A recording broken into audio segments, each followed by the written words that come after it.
Perkenalkan, nama saya Aura Dewi Chandraning Tias, absen 8 dari kelas 10 APA. Di sini saya akan membahas tentang perbuatan zina dan pergaulan bebas. Pergaulan bebas yaitu melencengnya perbuatan seseorang di luar aturan Islam yang bisa juga disebut pergaulan di luar batas atau pergaulan liar.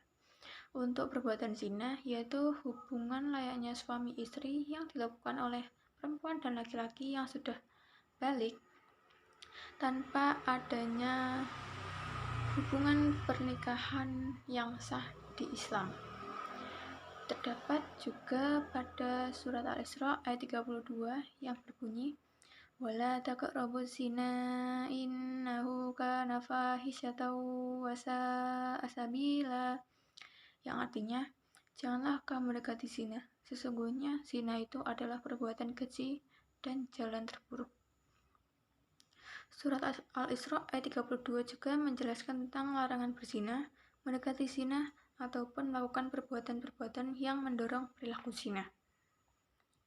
Sudah sangat jelas perintah dalam ayat tersebut untuk menjauhi sebab-sebab atau hal-hal yang menjerumus pada perzinaan.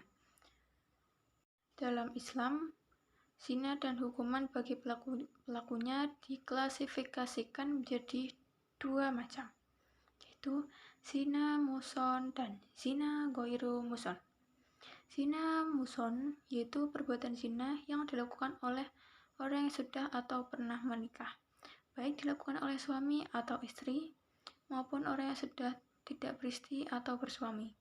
Hukuman bagi pezina muson yaitu dirajam atau dilempari batu sampai mati. Untuk zina ghairu muson yaitu perbuatan zina yang dilakukan oleh orang yang belum pernah menikah.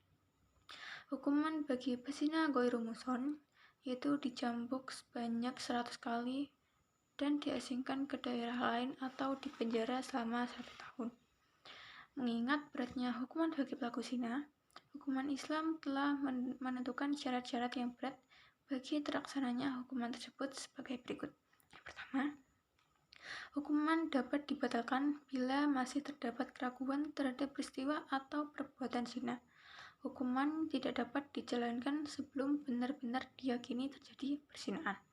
Yang kedua, untuk meyakinkan perihal terjadinya zina, haruslah ada 4 orang saksi laki-laki yang adil. Dengan demikian, kesaksian 4 orang perempuan tidak cukup untuk dijadikan bukti, sebagaimana kesaksian 4 orang laki-laki yang fasik. Yang ketiga, kesaksian 4 orang laki-laki tersebut juga masih memerlukan syarat, yaitu setiap mereka harus melihat persis proses terjadinya perilaku zina tersebut. 4. Andai orang dari keempat saksi tersebut menyatakan kesaksiannya berbeda dengan 3 orang lainnya, atau salah seorang saksi mencabut kesaksiannya, maka terhadap mereka semua dijatuhkan hukuman menuduh zina, atau disebut qadhaf. Hukuman bagi penuduh zina adalah didera sebanyak 80 kali. Dampak buruk pergaulan bebas dan perbuatan zina.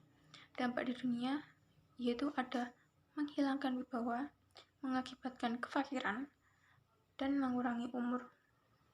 Dan untuk dampak di akhirat yaitu ada mendapatkan murka Allah Subhanahu wa taala, hisab yang buruk, dan siksaan di neraka. Jadi, janganlah kalian mencoba mendekati zina. Oke? Terima kasih, sekian. Wassalamualaikum warahmatullahi wabarakatuh.